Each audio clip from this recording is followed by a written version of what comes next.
Hi friends, ಶ್ರಾವಣದ ಅಮಾವಾಸ್ಯೆಗೆ ಮೊದಲ ಭೀಮನ ಅಮಾವಾಸ್ಯೆಗೆ ಎಲ್ಲರಿಗೂ ಆರ್ಥಿಕ ಶುಭಾಶಯಗಳು. ಈಗ ನಾ ಹೇಳೋದೇನೆಂದ್ರೆ, ಇವತ್ತು ನಮ್ಮ ಶ್ರಾವಣದ ಅಮಾವಾಸ್ಯೆಯ ಪೂಜೆಯನ್ನು ನೋಡಿರಿ. ಈ ರೀತಿಯಾಗಿ ಮಾಡಿದ್ದೇನೆ.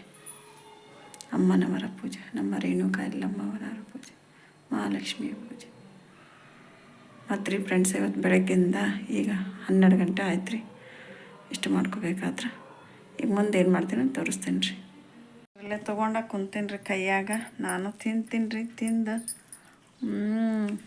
ಭಾಳ ಚಲೋ ಆಯ್ತು ರೀ. ತಿಂದು ಬರ್ತೀನಿ ರೀ.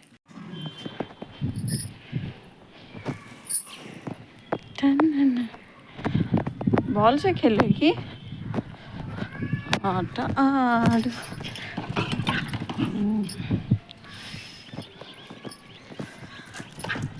ಓಯ್ ಓಯ್ ಓಯ್ ಓಯ್ ಓಯ್. ಪುಟ್ಟಮ್ಮ ಪುಟ್ಟಮ್ಮ ಪುಟ್ಟಮ್ಮ ನೀ ನಮ್ಮ ಪುಟ್ಟಮ್ಮ.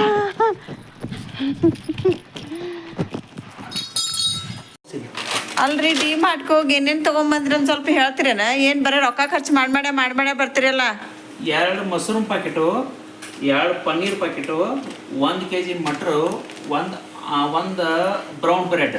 ಇವನಿಷ್ಟು ತಗೊಂಬ ಅಂತ ಯಾರು ಹೇಳಿದ್ರು ನಿಮಗೆ? ಹಾ, ನಿಮ್ಗೇನು ಪುಟ್ಟಿ ಹೇಳಿದ್ಲಾನೆ? ಪುಟ್ಟಿ ನೀನು ಹೇಳಿದ್ದಿ? ಮತ್ತಿಷ್ಟು ನೀನು ಹೇಳಿದ್ದಿ? ಹಾ, ನೀ ಹೇಳಿದ್ದೇನ? ನಿನ್ನ ಇಷ್ಟ ಯಾಕೆ ತಗೊಂಡು ಬಂದೆ ಅವನ್ನ? ನೀವೇ ಹೇಳ್ತಿರಲ್ಲ. ಹಾ, ಇದು ನೋಡ್ರಲ್ಲಿ. ಹಾ, ಯಾಕೆ ನೀ ಹೇಳಿದ್ದೇನ? ಹಾ, ನೀ ಹೇಳ್ದಿ? ಅಲ್ಲಿ ನೋಡ್ರಲ್ಲಿ ಹೆಂಗೆ ಮಾಡ್ತಾಳ್ರಿ ತಾ ಹೇಳಂತ. ಪನ್ನೀರ್ ಖಾಲಿ ರೀ, ಹಮಾರ ಪುಟ್ಟಿ ಬೇಟ ಪನ್ನೀರ್ ಖಾಲಿ ರೀ. ಲಾಸ್ಟ್ ಡಿನ್ನರ್ ಮೀಲ್ ಹೇಗಿರುತ್ತೆ ಅಂತ ನಾನು ಹೇಳ್ತೇನೆ ಅಂತ ನೀವು ಲೈಕ್ ಆ್ಯಂಡ್ ಸಬ್ಸ್ಕ್ರೈಬ್ ಮಾಡಿರಿ.